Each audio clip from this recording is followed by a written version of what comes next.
Buenos días a todas nuestras amigas, amigos que nos siguen a través de los 96.5 MHz de la frecuencia modulada estéreo RTP 96.5 FM, en las provincias de Santa y Guayas 98.7 FM, en la provincia de El Oro.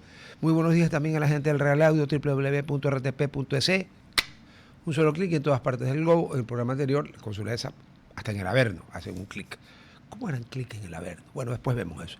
Y muy buenos días a quienes nos escuchan y nos ven a través del canal de YouTube de RTP, el Facebook Live de RTP, el Facebook Live de su servidor Rodolfo Vaquerizo Blum. Y estamos en todas las redes sociales como @rtp.es o jeudi c'est mercredi, o sea, today is Wednesday. No jodan con alemán, a este yo no llego. O sea, hoy es miércoles y está con nosotros Madame Sophie. Hola a todos los oyentes. Hola a todos los oyentes. ¿Y a los televidentes? También. Ya. Yo iba a reclamar. A ver, ¿cómo es que dice el líder tralala? Lo único que no miente es en la fecha, ¿no? ¿Por qué no? Pues sería harakiri. Perdón, esa barbaridad. Pido mil excusas. Un lapsus brutus de tanto ver películas americanas y esas cosas. El acto de quitarse la vida de un samurái con la asistencia de otro samurái se llama seppuku, S-E-P-P-U-K-U. La palabra harakiri es un invento de Hollywood. Entre las hartas porquerías que ha inventado Hollywood, y ustedes no tienen idea de todas las porquerías que ha tapado Hollywood. Está esa, así que me disculpo. No, pues cometerían un seppuku. Dicen que hoy día es miércoles 22 de abril, el Universo y el Expreso dicen que hoy es miércoles 22 de abril. Entonces es miércoles 22, porque además si es miércoles, pues está ya aquí. Y ya estuvo es miércoles. A ver, yo le voy a leer algo. Y lo voy a leer de aquí. No de otro lado. Lo cual me permiten, para leer bien, se intitula Digitalizar no es reformar. En Ecuador, cada crisis en el sistema de salud activa una respuesta cada vez más frecuente. 2 puntos seguidos. Automatizar, digitalizar, modernizar procesos, La promesa es clara, 2 puntos seguidos. Más tecnología, menos errores, mayor eficiencia. Punto seguido. Pero la realidad es más incómoda. Digitalizar un sistema defectuoso no lo corrige, lo escala. Primer bravo de lo que dice este artículo. Sí. Si usted pone garbage in, garbage out, y si con la velocidad que tienen los sistemas ahora, la M sale multiplicada a velocidades que el ser humano no lo podría hacer. O sea que no sirve para nada cuando usted mete basura. Sale más basura. Ok. Punto aparte. El problema no es solo técnico, es estructural. Punto aparte.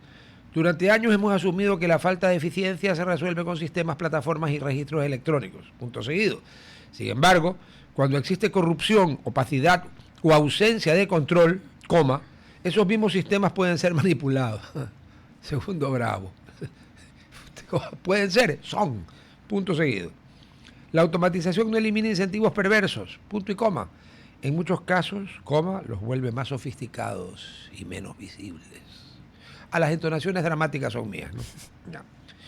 Un sistema puede estar perfectamente digitalizado y seguir fallando en lo esencial. 2 puntos seguidos.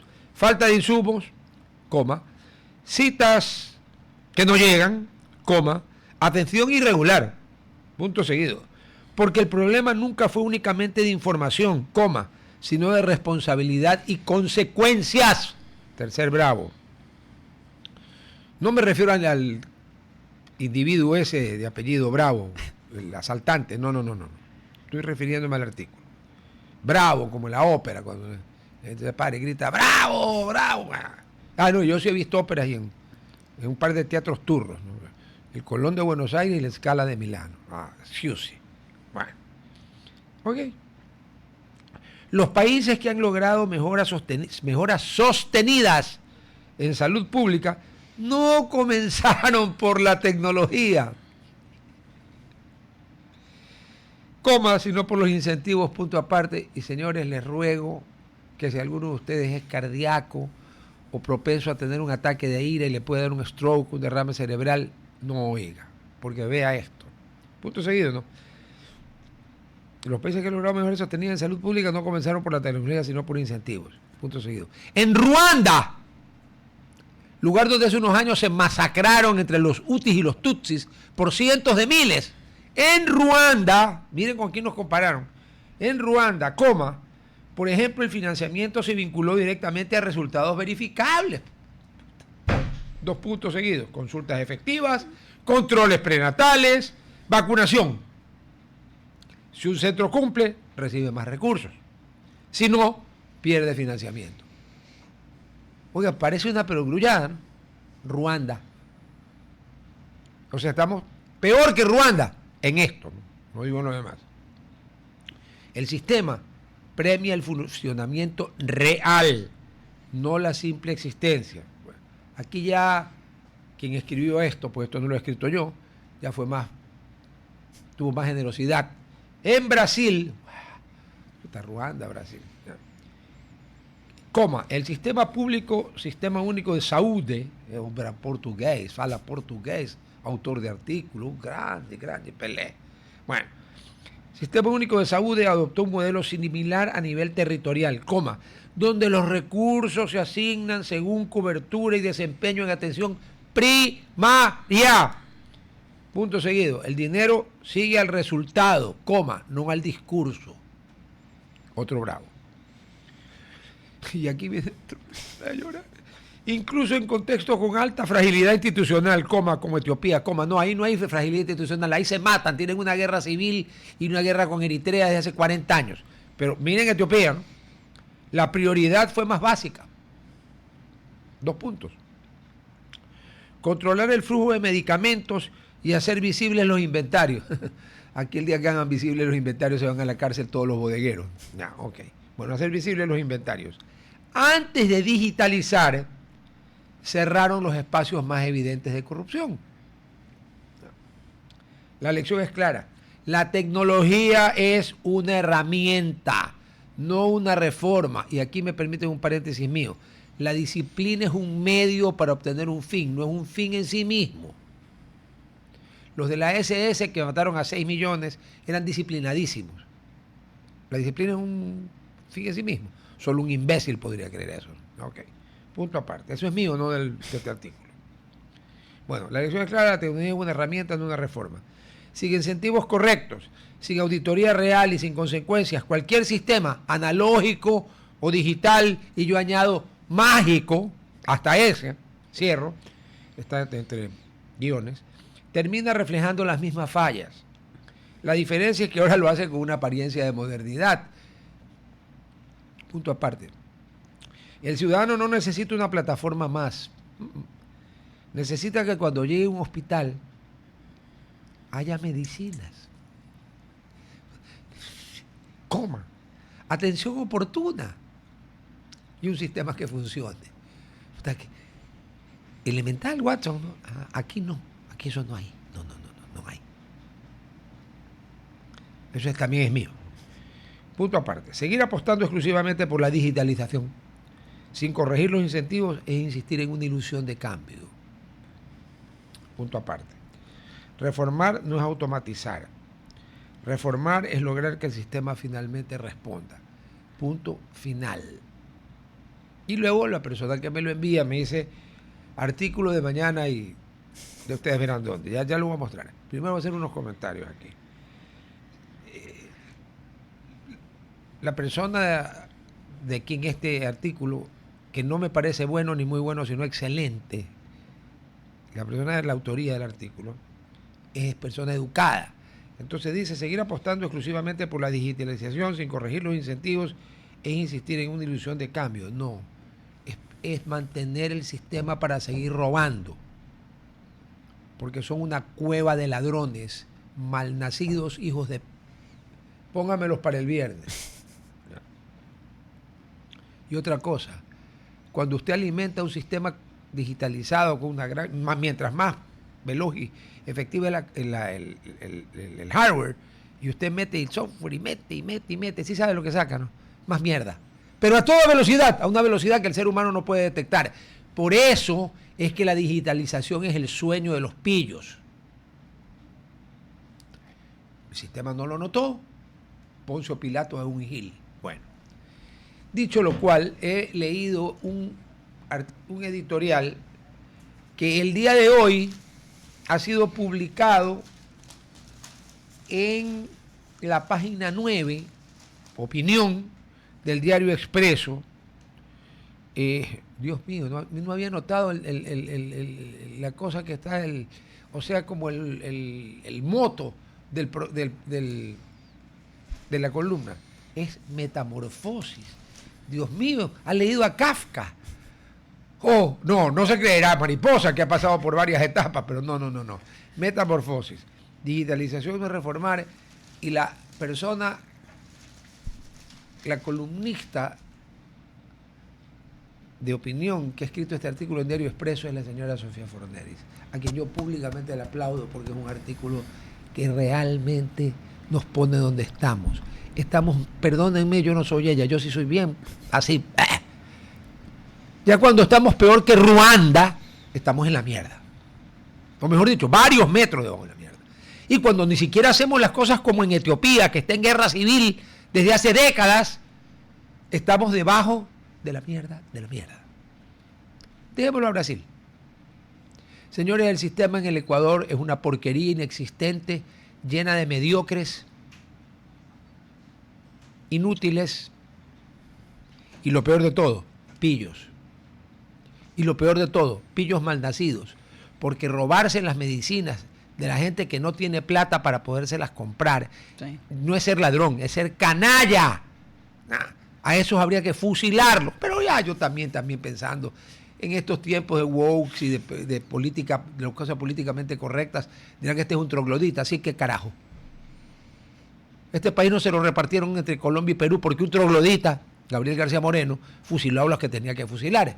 Y este país tuvo presidentes ecuatorianos porque Vicente Rocafuerte, seguramente otro troglodita, ocupó la presidencia después del señor venezolano Flores, al que no voy a hablar ni bien ni mal ahorita. Pero Flores era muy bondadoso, Rocafuerte no, la aplicaba. Y la revolución liberal que modernizó al país, el Ecuador a principios del siglo XX tenía más avances en legislación que casi toda América Latina junta. Aquí hubo matrimonio civil y divorcio décadas que en el resto, ¿ya?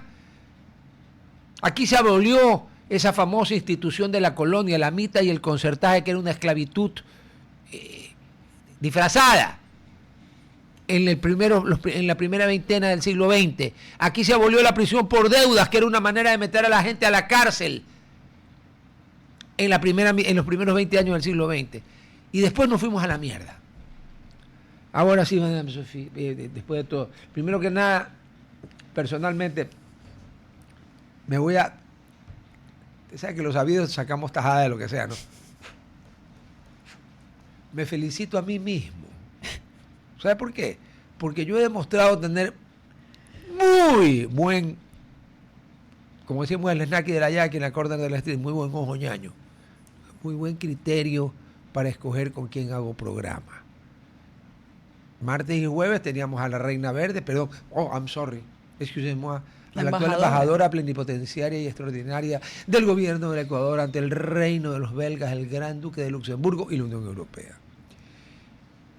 Y ahora era lunes y viernes, era lunes y miércoles, tengo a la Master en Salud Pública, no es por coincidencia el tema, ¿no? De la Johns Hopkins University, que está adscrita al Johns Hopkins Hospital, que se vive peleando con el Massachusetts General, cuál es el mejor. Tienen ahí... Johns Hopkins para mí es mejor. Son woke los dos.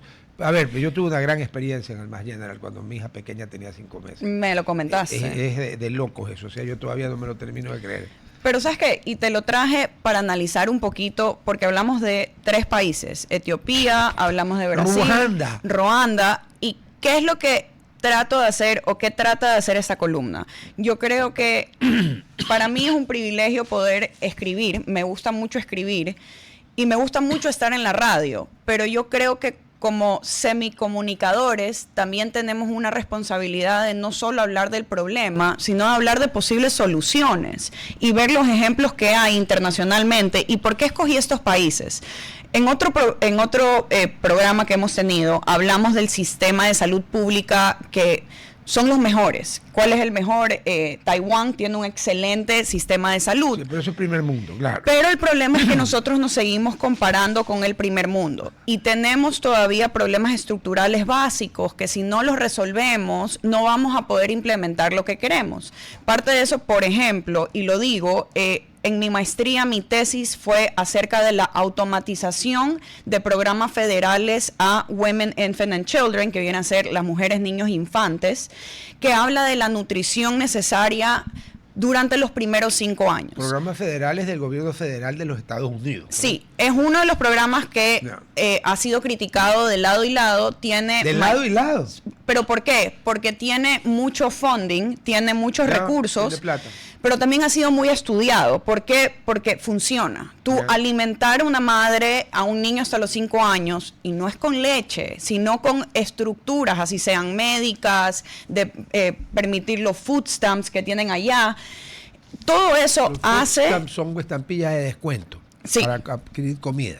Para lugares especiales. ¿Y qué hace el programa? Pero que no es comida de mala calidad, exacto, es comida de buena calidad. Antes había preocupaciones de que el programa dejaba o daba la oportunidad a la persona a comprar cosas que en realidad no ayudaban a la nutrición materna infantil, y poco a poco el programa ha ido cambiando y hay cosas específicas en las cuales tú puedes tener le puso rieles. Exacto.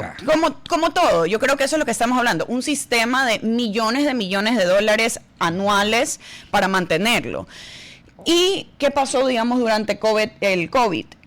Muchas de las reinscripciones al programa, porque ellos tienen el programa hasta los 5 años y después tienen otras estructuras para seguir ayudando a los niños en temas... Los 5 años primero son recontra básicos. Exacto. Pero ¿qué pasaba? Ellos tenían cuando alguien salía del primer programa y tenía que continuar después de los 5 años, lo hacían de forma escrita. Tú tenías que ir físicamente a las oficinas de WIC para que te vuelvan a clasificar para poder entrar en el programa. Físicamente. Para que no haya maravillas en el medio. Lo cual también dificultó, porque sabemos que durante COVID no funcionaban las cosas de la misma manera. Entonces, mi tesis, ¿qué trató de hacer? ¿Cómo se puede automatizar un sistema que sabemos que el problema a veces de automatizar es los huecos que pueden haber y la corrupción que puede salir de eso? Entonces estamos hablando de un programa que ya lo voy a buscar, pero WIC tiene, creo que desde los 90, y recién 2020, 2022, que fue durante el COVID, pensaron en automatizar el sistema. ¿En Estados Unidos? Sí, de la reagenda, o sea, de reclasificación. Sí, pero de lo que sea, oiga, pero se supone que Estados Unidos no solo es el primer mundo del primer mundo, sino que todo está automatizado. Resulta que no ha sido así. No, porque sabemos que más que todo en programas federales se tiene que ver bien, y una de las cosas que WIC hace, y el problema que hay en fundings federales a este tipo de programas, es que tú puedes estar en WIC y también entras en otro tipo de programa, que por ejemplo te puede dar facilidad de pago en la renta. Entonces, no tiene nada que ver. No tiene nada que ver, pero tú tienes que verificar que esta persona no está inscrita en 8 programas. Entonces, esa dificultad hace que ciertos programas no se automaticen rápidamente. Que con eso considerado, y por eso viene el artículo, yo traté de coger países que les va mal. Brasil no específicamente, porque también no iba a coger solo países en África, pero que, digamos, el primer caso, que es Etiopía. No, el primer caso era Ruanda. Ruanda, pero empecemos por Etiopía. Vale. ¿Por qué lo voy a decir? Etiopía tenía un problema que obviamente no tenía un sistema perfecto, pero es más citado en artículos académicos porque tiene una mejora sostenida en salud pública con pocos recursos. ¿Etiopía? Sí. Lo clave es que no va la tecnología ni habla de los grandes hospitales, sino un diseño de sistemas y ejecutación. Para entrar en contexto, ejecución, perdón. Su Spanglish está... que estudia en Estados Unidos, ¿sabe qué? Le pasa a todo el mundo. Tele. En el sistema en los 90 y en los 2000 colapsó totalmente. En Etiopía. En Etiopía. ¿Qué problemas tenía? cobertura extremadamente baja, más que todo en la parte rural, altísima mortalidad materna infantil, escasez crítica de médicos, infraestructura limitada y centralizada. Creo que esto es importante reiterarlo porque a veces pensamos que centralizar las cosas va a ser la llave de oro que va a ayudar a parar la corrupción y muchas veces no lo es. Que tenía también corrupción, mala gestión, pero ausencia del Estado en territorio. ¿Qué hicieron? Si estaban en guerra civil, pues exacto. En el territorio. ¿Y qué hicieron? En el 2003, ellos tienen un programa que se llama Health Extension Program. Yeah. Extensión de salud, sí, un programa de extensión de salud. Yeah.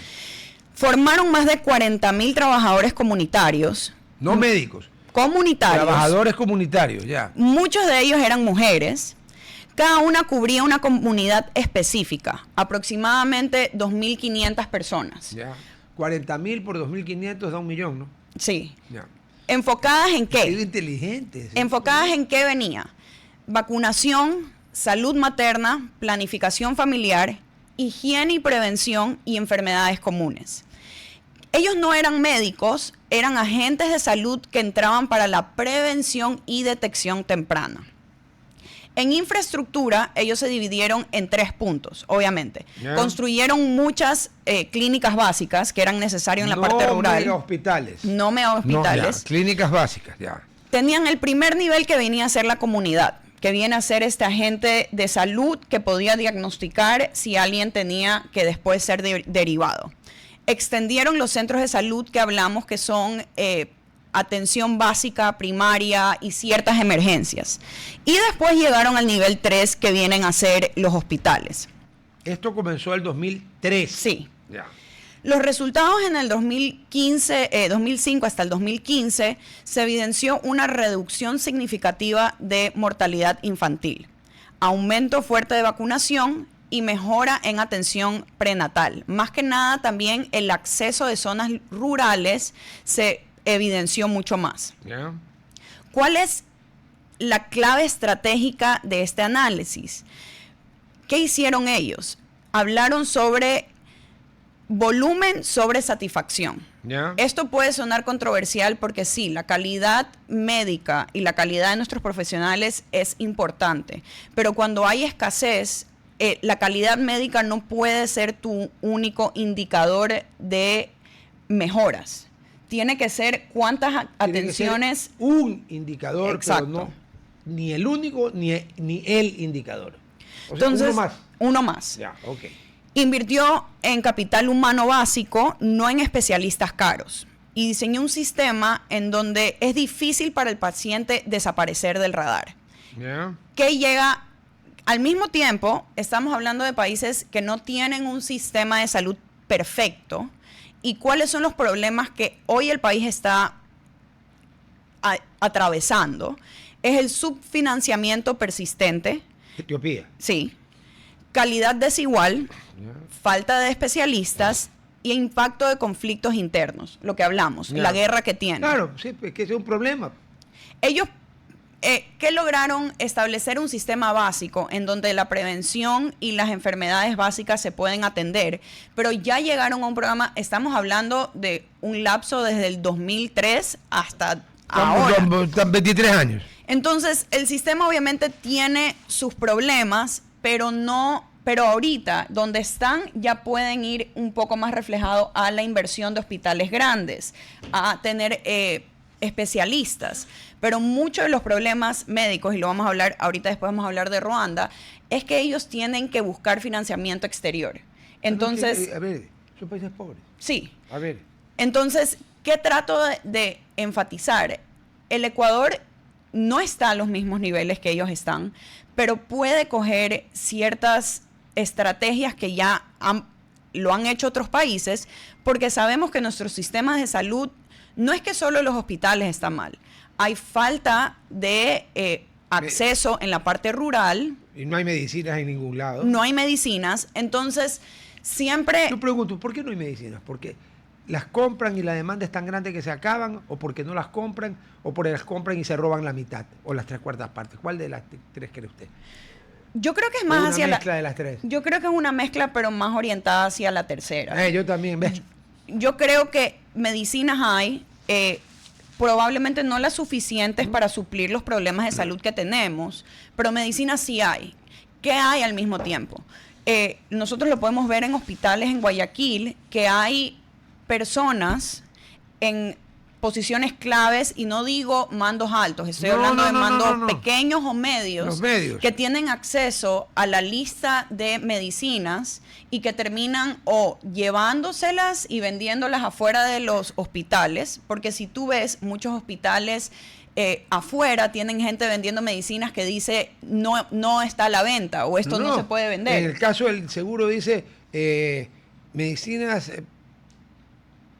del Instituto Ecuatoriano de Seguridad Social, prohibida su venta. Es delito. Y también creo que hay una ineficiencia o falta de querer ayudar. Por ejemplo, escuchamos este caso el día de ayer, que una persona para el traslado, creo que de Cuenca a Quito, si no estoy mal, los que nos están escuchando ahorita me pueden corregir, tuvo que pagar la gasolina de la ambulancia. Esto no significa que los hospitales no tienen la habilidad. Yo estoy segura que tienen una caja chica que por $50 no puede ser, pues, que tenga que el enfermo pagar la gasolina. Pero también ahí tú ves la falta de respeto de las personas que están. Yo no digo que es la culpa del chofer, pero de alguien es la culpa de decirle a ese paciente, si usted no me paga $50, yo no lo voy a poder llevar al otro lado. Pero que no es para él, es para comprar gasolina. Exacto, o sea, pero lo que digo es, ahí hay una falta, o sea, la persona se queja con el ciudadano, porque no existen mecanismos internos en los cuales se puede denunciar la falta de insumos. ¿Qué termina siendo? De que si el ciudadano no coge esos precios, no compra sus medicinas, se muere. Sí. Entonces, lamentablemente hemos llegado a ese punto que no es, o sea, y yo lo decía muchas veces, y que hablamos lo malo y hablamos lo bueno. En el Teodoro Maldonado Carbo ya implementaron aires acondicionados en las áreas de diálisis. Hay un split. Pero yo me pongo a preguntar, el director general del hospital, que gana un sueldo significativo, ¿cuánto puede costar un aire acondicionado split? Depende. ¿De qué tamaño es la sala? Porque hay, según eso, ¿de qué? 24.000, 40.000 BTU. Digamos que no puede costar más de $1.000. El de 24.000 puede costar un poquito por ahí, y uno más grande si la sala es más grande. Pero a ver, para una sala de eso, con usted con $2.500, $3.000 pone un aire acondicionado, pero espectacular, que entiendo, aunque yo de eso no sé nada, que donde se hace diálisis se necesita tener temperatura controlada. En todos los espacios médicos, no solo en diálisis, en todos. O sea, si tú vas a un centro de salud... Por sapo quede mal. Si tú vas a un centro de salud y estás en la sala de espera, digamos, en ecografía, probablemente veas que es el cuarto, hasta la sala de espera, es muy frío. ¿Por qué? Porque ciertos equipos médicos tienen que tener una temperatura. Necesitan y baja. Claro. Y hablamos también, ahí te estoy hablando de equipos médicos, pero no olvidemos también las vacunas. No olvidemos todo lo que que tiene que estar refrigerado. Pero que llega a pasar aquí.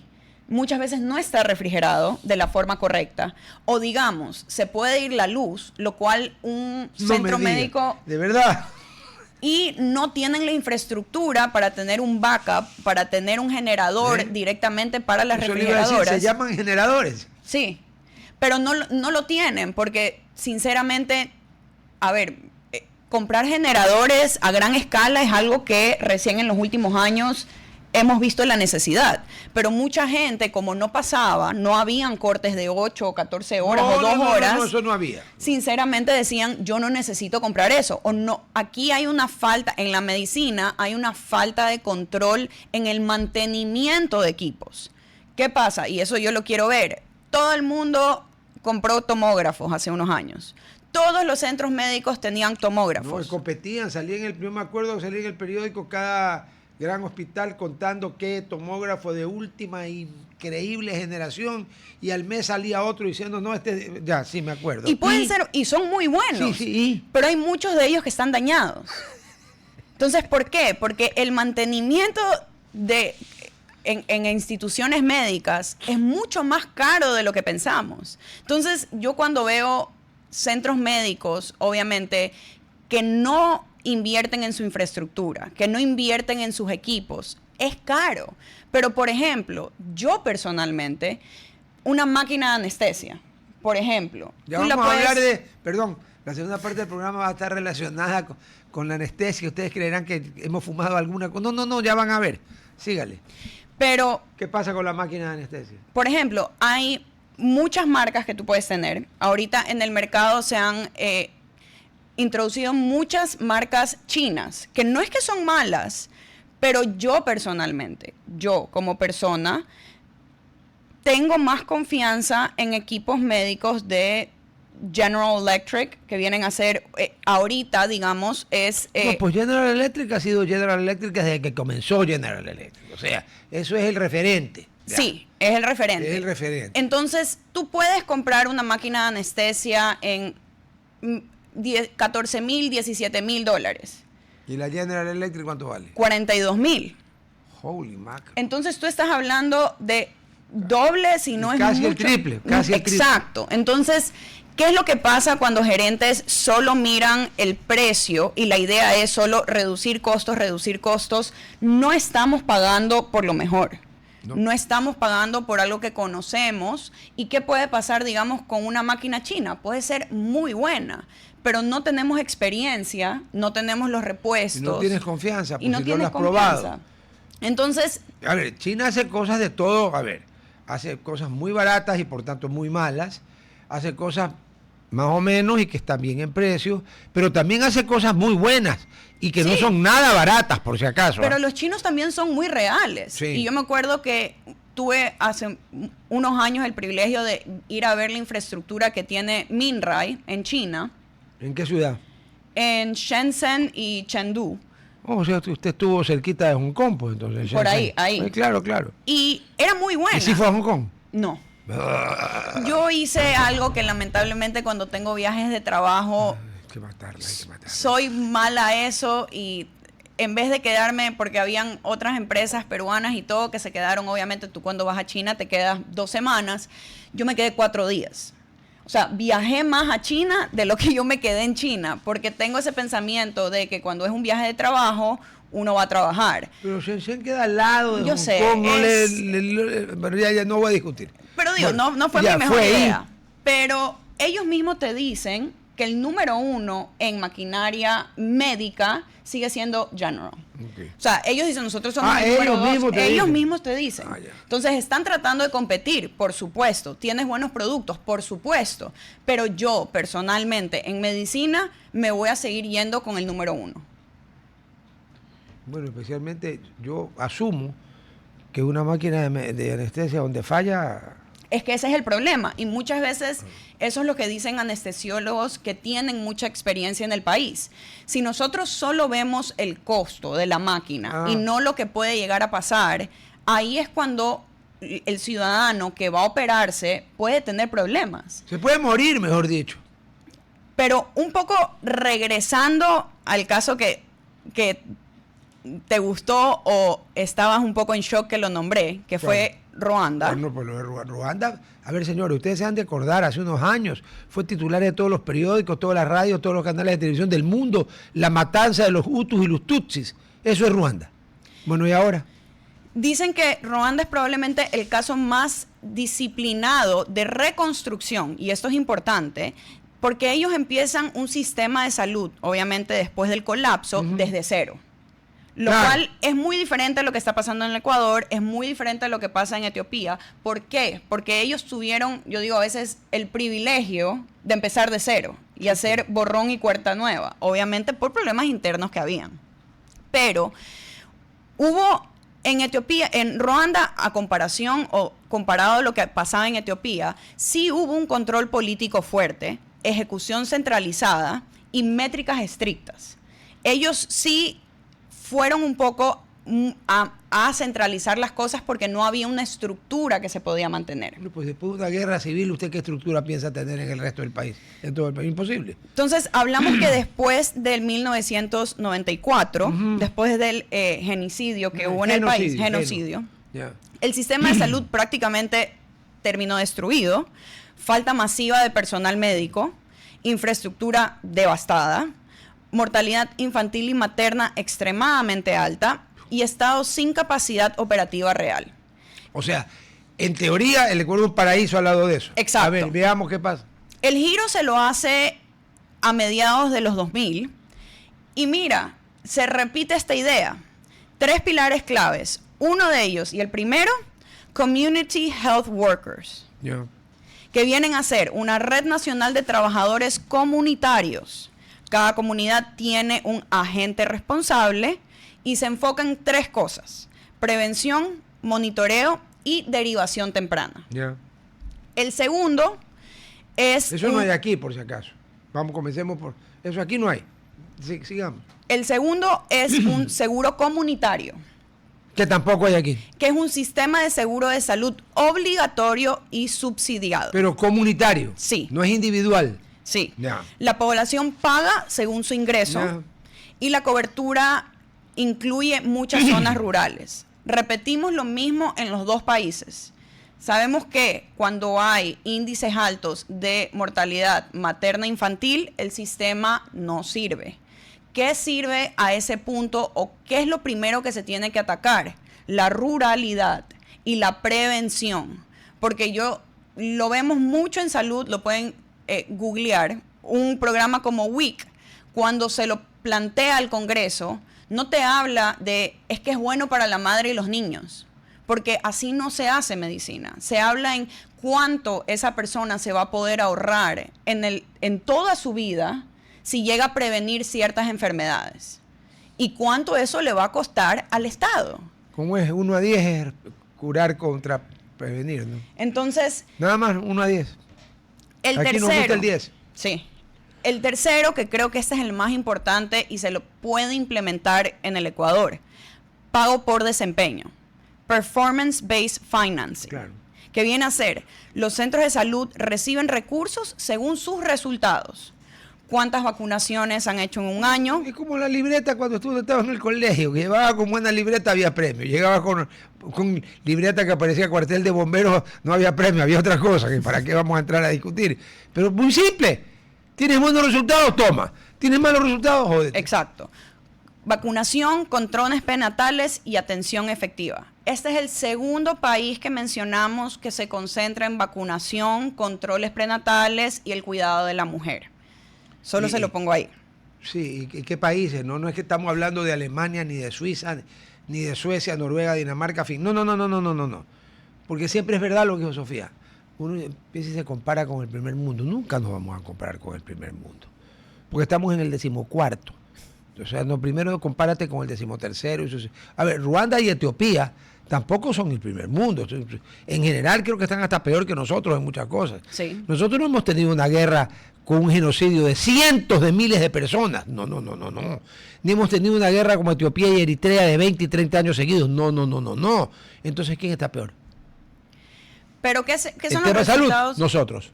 Los resultados entre el 2000 y 2015 o hacia adelante después del 2015, hubo una reducción drástica de mortalidad infantil. En Ruanda y en Etiopía.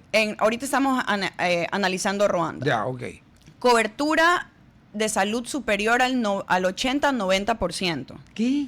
Mejora fuerte en salud materna. Perdón, Ruanda tiene una cobertura de salud de entre el 80 y el 90%. Desde el 2000 hasta el 2015. Ya, de acuerdo. ¿Y cuál será la cobertura de salud de Ecuador? Y le aseguro que no llega ni remotamente a ese nivel. Y Ruanda pasó de ser tener un colapso a ser uno de los sistemas más eficientes en África en atención primaria. ¿Cuál es el problema? Porque vamos a hablar, no son países perfectos. Obviamente voy a hablar las cosas buenas y las cosas malas.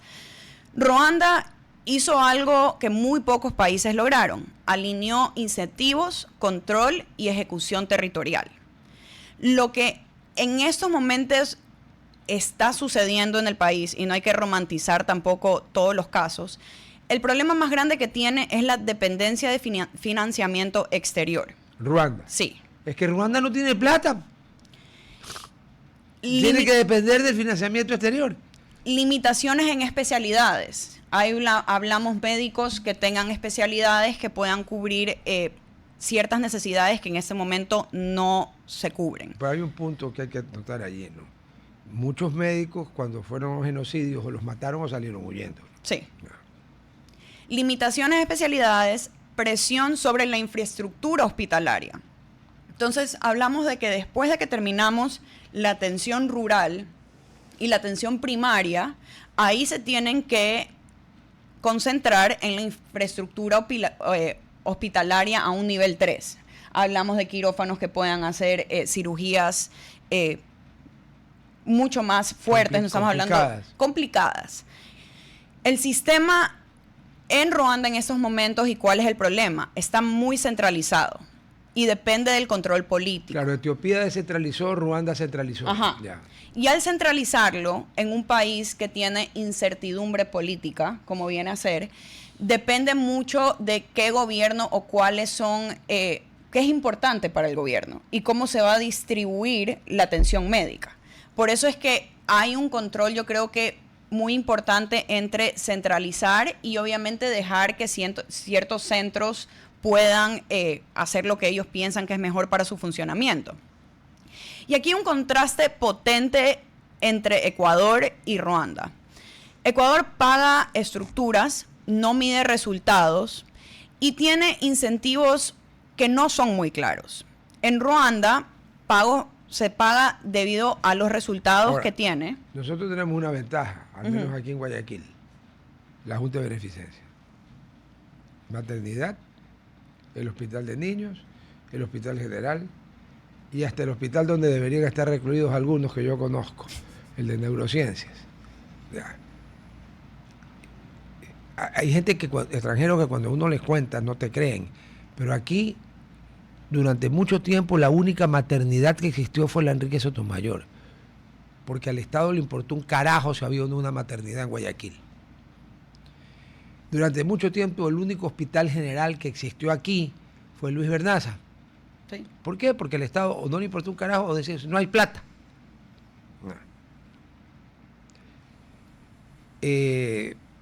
Instituto de Neurociencias del Estado, no me vacile. Aquí lo que había era la cárcel municipal. O sea, ¿qué iba a haber para poner eso? Nada. Maternidad, Hospital General, el Hospital de Niños, el Alejandro Mann, que ahora está en el complejo Alejandro Mann, que ahora se llama Roberto Gilbert, el Hospital de Niños. Y bueno, pues, la maternidad ahora tiene el nombre del señor Pulson, que donó 20 y pico millones de dólares. Esa es una de las ventajas por las que Guayaquil no nos hemos muerto todos. Súmele Solca. Pero Solca... Y súmele Lea cuando existía. Y yo sí quiero decir eso porque he tenido gente cercana a mí que lamentablemente a familiares les han dado cáncer y se han atendido... No diga esa palabra. No, y se han atendido en Solca. Y yo sí admiro mucho a los doctores que están en Solca y la atención que tienen, porque el trato que tienen cuando alguien está pasando probablemente el peor momento de su vida es admirable. Y él y sus familiares. Exacto. Ese es el problema. Y la ayuda que tratan de hacer. Y a veces eso... Para mí es lo que me duele de la salud, porque no nos damos cuenta cuánta gente pone su vida en pausa por ayudar, por estar ahí, cuántos doctores no duermen, cuántos doctores dan su número personal para que los puedan llamar, cuántos terminan siendo médico tratante, psicólogo, ayudante. No, Solca tiene una planta de psicólogos, le cuento, y especialmente para los niños. Y yo creo que... lamentablemente cuando no vemos que cualquier estado, cualquier gobierno no le da el soporte a estas infraestructuras que son necesarias en los momentos de crisis de los ciudadanos, es lo que me da pena, porque sí, todo centro médico, todo hospital, toda institución tiene sus cosas buenas y sus cosas malas. Pero cuando tú ves el corazón de las personas que están en Solca por el cuidado de cada uno de sus pacientes, es admirable. Y a veces yo creo que solo lo vemos en momentos de crisis, solo lo vemos cuando en la pandemia todos salían a celebrar a los doctores. ¿Sabes cuántos médicos se murieron en la pandemia? Un montón, porque tenían trato directo con el problema para el principio. Y yo le digo una cosa, yo sí creo que yo admiro a quien decide de corazón y de verdad entregarse a la profesión de la medicina y ser un médico porque quiere ser médico, no porque se quiere hacer rico. Uh-huh. Como dicen en Estados Unidos, no porque quiere ser cirujano plástico de Hollywood. No. Ya. Pero la gente que trata esa maldita enfermedad, chuta, o sea, gente admirable. Yo no podría. O sea, honestamente no podría. Y a veces lo vemos porque no lo pensamos. O sea, obviamente estas personas no son robots. Cuando, digamos, en un centro médico como en APROFE, alguien lamentablemente pierde su hijo, nunca pensamos en el médico que la está tratando, en la persona que tiene que hacer ese soporte a, obviamente, una mujer que está pasando un momento muy difícil. Horrible. En su vida. Pero también los médicos tienen corazón. Para un médico, obviamente, tiene que tener esta pantalla, pero irse un viernes, no pensamos en la salud pública o cómo puede influir esto también en la persona que está tratando. Yo sé que ningún médico quiere que se le muera un paciente. No, por favor. Al menos que sean esos médicos medios locos. ¿O has escuchado los casos en Estados Unidos? Pero esos son casos excepcionales de gente que está enferma y a la que debería que pegarle 15 tiros. Pues, ya se acabó. Pero el médico lo siente propio. Y yo lo veía, digamos, un poco... Pero se le insiste en las universidades que no sientan eso. Porque eso afecta, obviamente, el criterio. Es un problema. Y yo lo veo, digamos, y pongo otro ejemplo. Yo antes de estudiar salud pública, tenía esta idea de que quería ser abogada y era... Paralegal. Era paralegal. Y fui... Pues hay que estar con cuidado. Era paralegal. Y fui... si usted era la que se sustraía los documentos de los juzgados para llevárselo al bufete. ¿Sabes qué? Era súper chévere. Hice un internship en una corte en Rhode Island y me tocó escuchar las conversaciones. En Rhode Island. Y era usted más pelucona del Nordis no puede ser, pues. Pero era una de las únicas personas que hablaba español e inglés. Entonces me hacían escuchar los tapes de los presos a ver si se incriminaban. Ajá.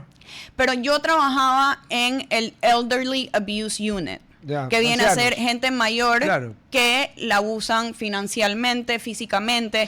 Los parientes, ¿no? ¿Sabes que muchas veces son enfermeras que se apropian de... O sea, teníamos un caso de una enfermera que lo cuidaba y hizo firmar a este señor todos los papeles y le pasó todas sus propiedades. Pero lo detectaron. Lo detectaron y obviamente estaba en juzgado. Se reversó y la señora terminará en la cárcel. Pero ¿qué te enseña esto también? Yo lo veía en la parte de los abogados. Estos abogados ponen su corazón en estos casos. Obviamente tú tratas de no involucrarte, pero lo haces. Ya estando tanto tiempo y viendo ciertas cosas, no puedes no involucrarte. No, en estos casos de injusticias así, el abogado, si es un ser humano normal, la tiene que coger como propia. O sea, uno no puede permitir que un individuo, o sea, hombre o mujer, por sapo o por zapa, se aproveche de un anciano que ni siquiera sabe bien ni cómo se llama todavía. Pero bueno, a ver, yo creo que se nos va el tiempo y el otro tema lo queremos tocar. Hoy llego y confirmo para nuestro invitado para el lunes, lo vamos a tocar el tema con él, ojalá pueda el lunes. Hoy no podía porque hoy tenía pues la reunión usted habló yo toqué la Junta de Beneficencia. Bueno, hoy día a las 7 de la mañana se comienza la reunión del Comité de Adquisición de Medicinas de la Junta de Beneficencia, donde nunca en la vida se ha comprado medicinas sino la mejor calidad y al mejor precio. Y nunca se ha perdido un centavo en la compra de medicinas ni se ha perdido una medicina. Lo cual quiere decir que en el Ecuador se puede comprar medicina sin robar. Pero es que eres la Junta de Beneficencia. Y aquí... No es el Estado. Para las personas que no le gusten o tengan algún problema con compararnos con países africanos, si a países africanos que se supone que están peores que nosotros políticamente pueden hacer ciertas buenas cosas en salud pública, nos tuviera que dar vergüenza que nosotros no lo hagamos. Es que perdóneme. Entonces, hablar de riqueza, estoy hablando de países que no tienen financiamiento o con ayuda obviamente internacional pueden financiarse, pero no tienen la habilidad. Y aún así tienen atención en muchas zonas rurales. Y aún así han hecho mejor las cosas que Ecuador. Entonces, si nosotros seguimos tapando y nos seguimos comparando con España y Taiwán, entonces en realidad vivimos otra realidad. No, pues ¿sabe qué? yo he llegado a pensar que compararnos con países del primer mundo es una zapada. ¿Sabe por qué?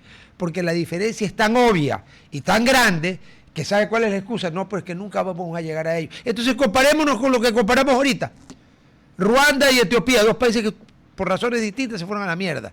Están haciendo mejor las cosas que nosotros. Y hay una cosita, para si algún racista pendejo sale por allí. Hay países de África que nos dan 20 vueltas en situación económica, en ingresos per cápita, en calidad de universidades, en desarrollo científico, en innovación. ¿Quieren un ejemplito? La República Sudafricana. ¿Quieren otro ejemplito? Egipto. ¿Quieren otro ejemplito? Túnez. Argelia. Libia habría que ver cómo se quedó después de Muammar Gaddafi, ¿no? Tenle un tiempo, ¿no?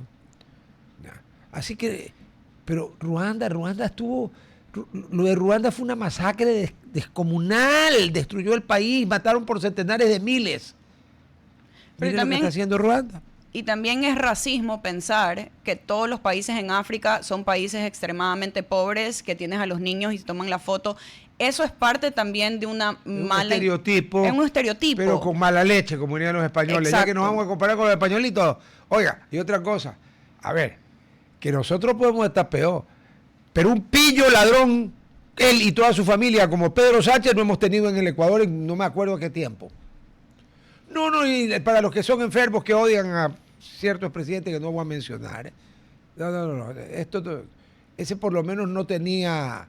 A ver, el hermano de Pedro Sánchez trabaja para el gobierno español y vive en Portugal.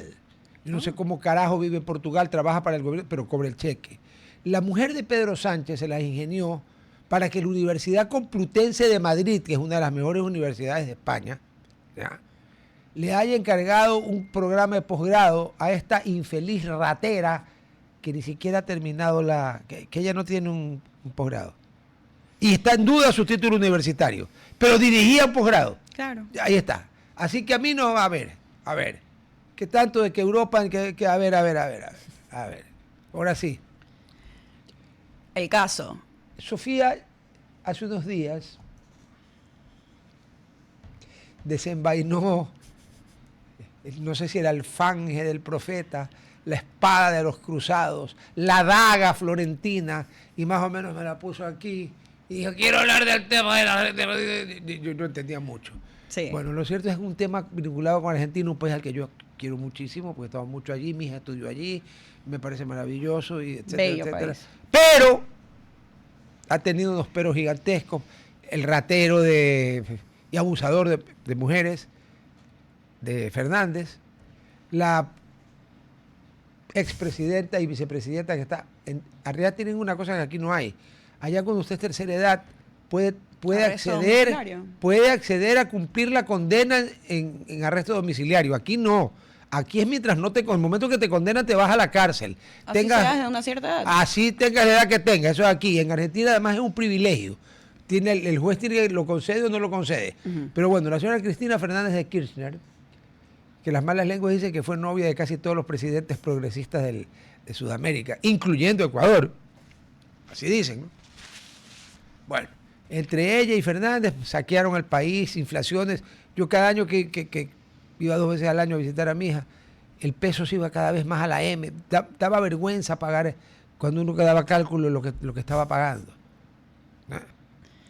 ¿Qué pasó en Argentina? ¿Qué está pasando, mejor dicho? Dele. Esto ha pasado, creo que desde el en marzo, a finales de marzo, reventó la noticia. Marzo. Ajá. Ya. Y en abril, obviamente, tenemos todos los artículos que han salido. Uno de ellos en El País, el diario El País. Es un diario español.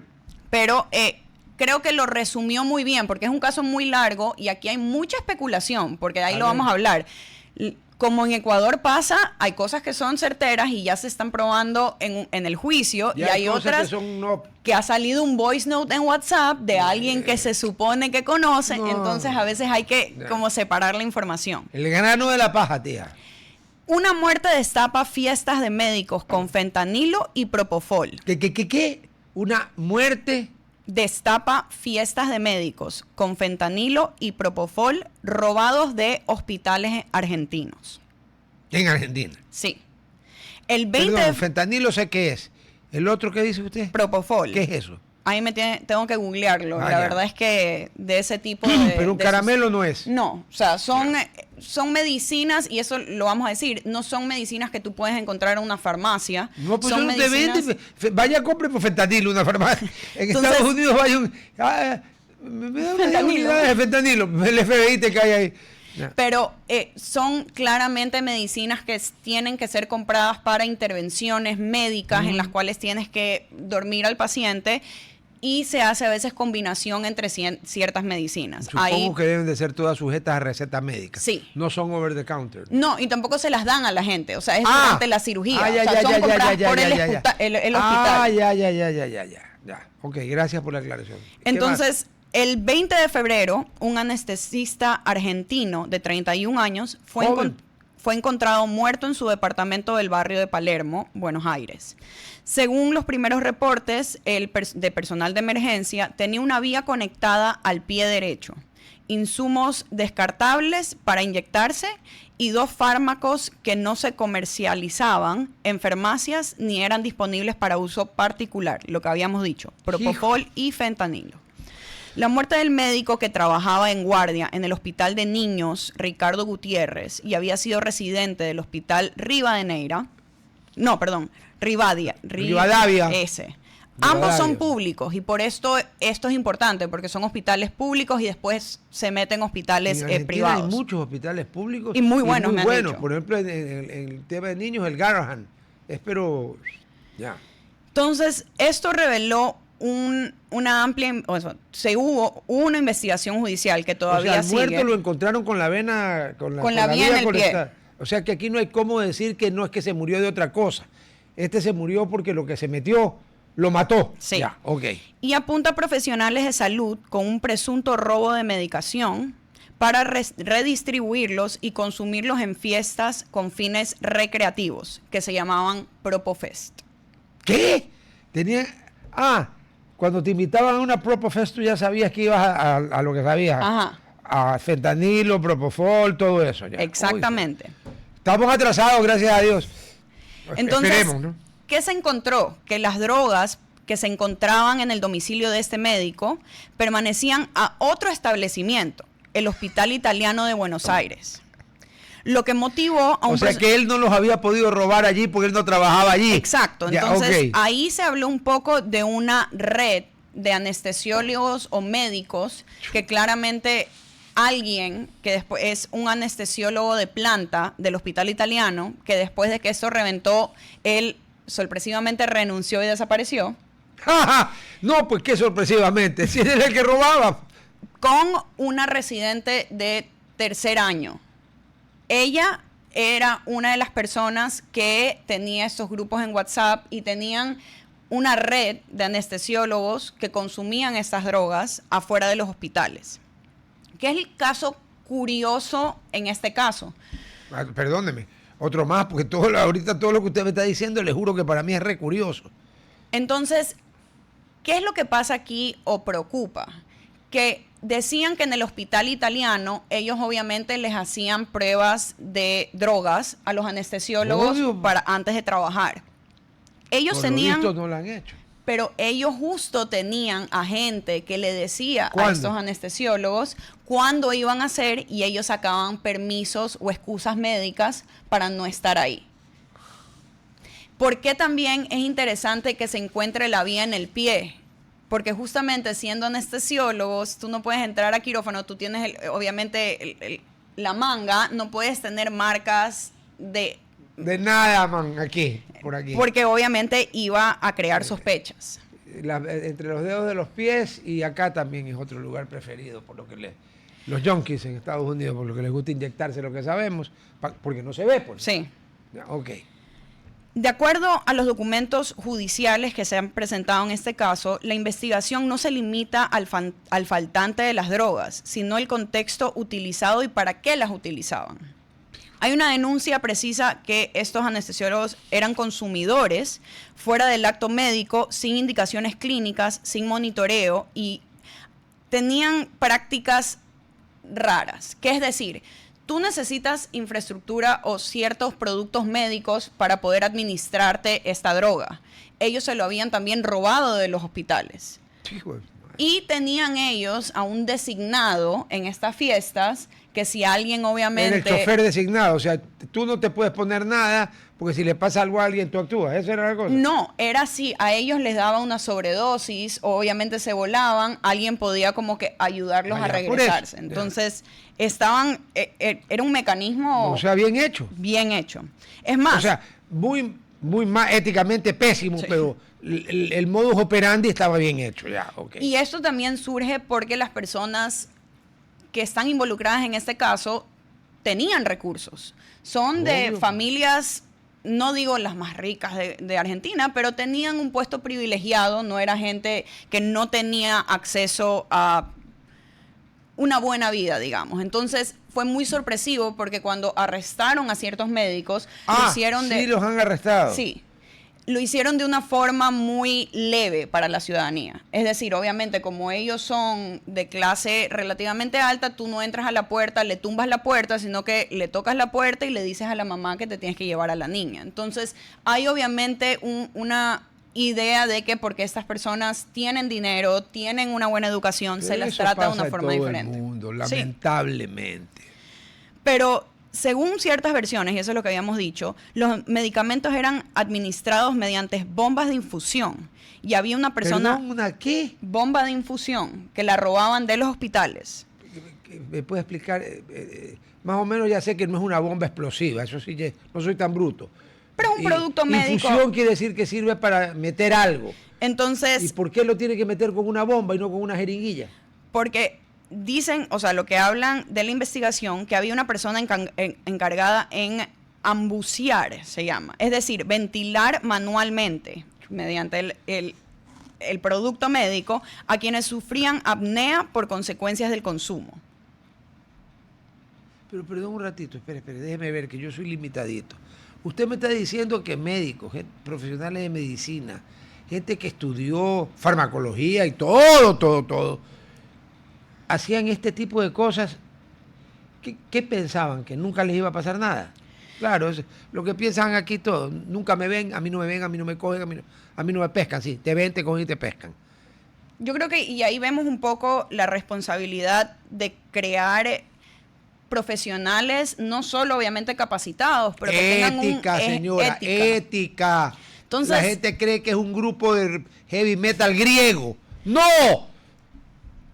Entonces, ¿qué te enseña eso? Que no estamos escogiendo a ciertos profesionales. No digo en Ecuador, estamos hablando ahorita de un caso de Argentina. ¿Y usted cree que es el único país del mundo donde pasa eso? Pero lamentablemente yo no creo que es el único país que está pasando eso. Y creo que también esto viene motivado voy a sonar muy señora con mi comentario, pero muchas de las series que tenemos ahorita en Netflix... Es que usted, discúlpeme con todo respeto, pero si usted me va a decir que va a sonar muy señor, yo salgo corriendo. No, pues bueno... Usted tiene que sonar muy señora porque da la casualidad que además usted es una señora. Es que es hija de una niña, lo que nadie logra entender, es otra cosa, pero una señora. Así que suene nomás. ¿Qué iba a decir? Pero yo creo que tenemos ahora en Hollywood, en las redes sociales, las plataformas, hemos creado esta burbuja que ser criminal o hacer las cosas mal es chévere, es entretenido, mira, o sea, pero nos reímos un poco. Un culto con las series que se sacaron en televisión, casi un culto a ser narcotraficante. A Pablo Escobar un poco más y lo llevaban a los altares. Pero tú lo hablabas a los ciudadanos colombianos y te insultaban, porque ellos decían, tú no sabes lo que él ocasionó. ¿Cómo? En la política. Muertos, pero fue elegido senador. Claro que duró un día, lo descalificaron el mismo día del Senado. Pero, ¿qué nos enseña esto? Que podemos tener personas calificadas, podemos tener gente joven, lo que sea, pero claramente tenemos que empezar a ver la ética de los profesionales y qué es lo que ellos creen. Porque, digamos, cuando tú haces salud pública, cuando tú haces medicina en Estados Unidos y te gradúas con un masterado, te hacen firmar un oath de ética. Algo equivalente más o menos a los abogados que una vez que pasas al bar, donde haces porquerías, te dis bar y no vuelves a ejercer en tu vida. Exacto. Algo parecido a eso. Sí, y cuando haces investigación médica, tú tienes que ir a un board, que normalmente los tienen las universidades, para probar tu estudio. Sí. Porque tú no puedes hacer... tú no puedes hacer prácticas, digamos, en mujeres embarazadas. No. O como ha pasado, o como pasó en Estados Unidos, que hacían pruebas de medicinas de SIDA y a un grupo les dieron placebo por muchos años y al otro grupo le dieron la medicina. Entonces, ¿qué pasó? El otro grupo que tenía placebo se murió. Pero sí, pues si el placebo significa que es por ejemplo, una pastillita que es igualita, solo que la de acá es la pastilla y la de acá tiene nada adentro o agua. O si alguien se cura con pastillas con agua, me avisan para poner una fábrica. Eso es un acto criminal. Entonces, esto es lo complejo de medicina o lo complejo en salud. En todo, Sofía. La gente que carece de ética no les importa. Simplemente no. Es como, vea, quien no tiene ética no es un inmoral, es un amoral. No tiene idea, no le importa, le vale triple. El inmoral sabe que está robando, pero es pillo. ¿Y qué carajo? A mí no me pesca. No, pero la moral robar es normal, no es que carece de eso llamado ética. Y un griego tonto llamado Aristóteles la inventó junto con la lógica, ¿no? La ética a Nicodemo, recomendado para los que... sí, la minoría de gente que lee, recomendado el librito. No es tan grande, y está en castellano, no lo voy a mandar a leer en griego, ¿no? Para comenzar no lo hubiera podido leer yo nunca, pero sin ética, en todo. Vea, deporte.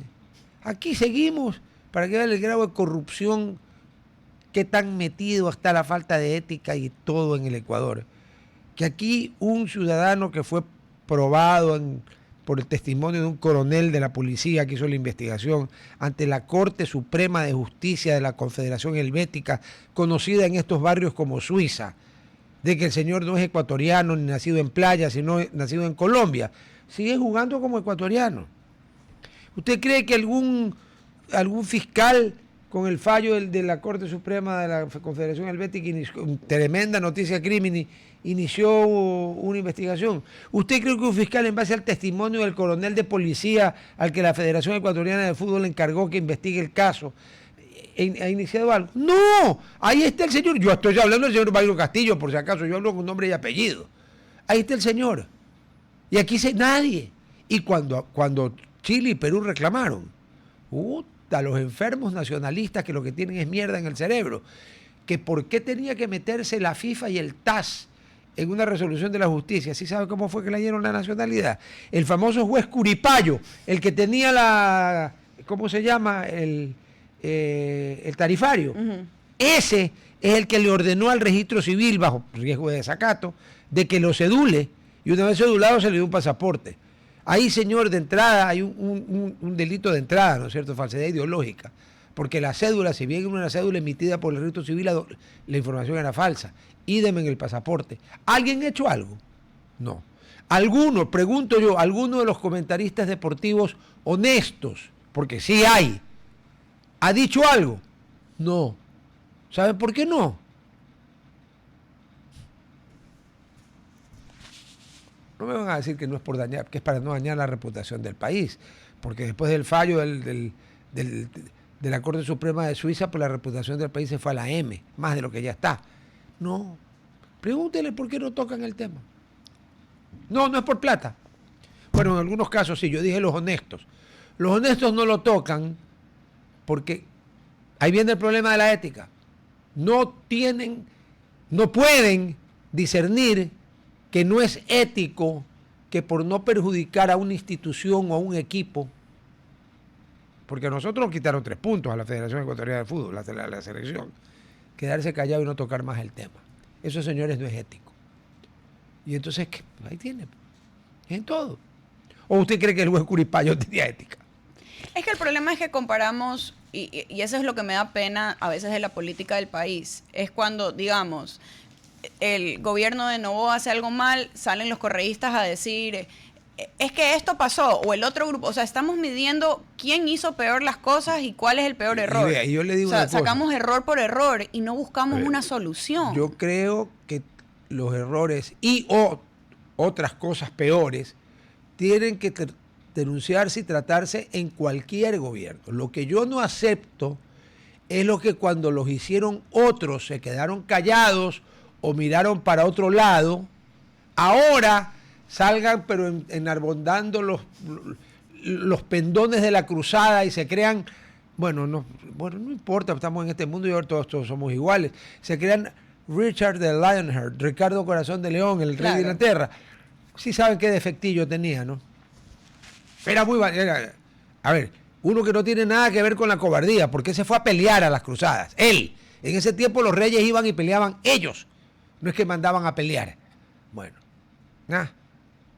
Esos son los problemitas. Entonces, no dicen nada. ¿Para qué? Ya nos castigaron con 3 puntos. Qué bien, ¿cómo que qué bien haces? Corregir, pues, una barbaridad.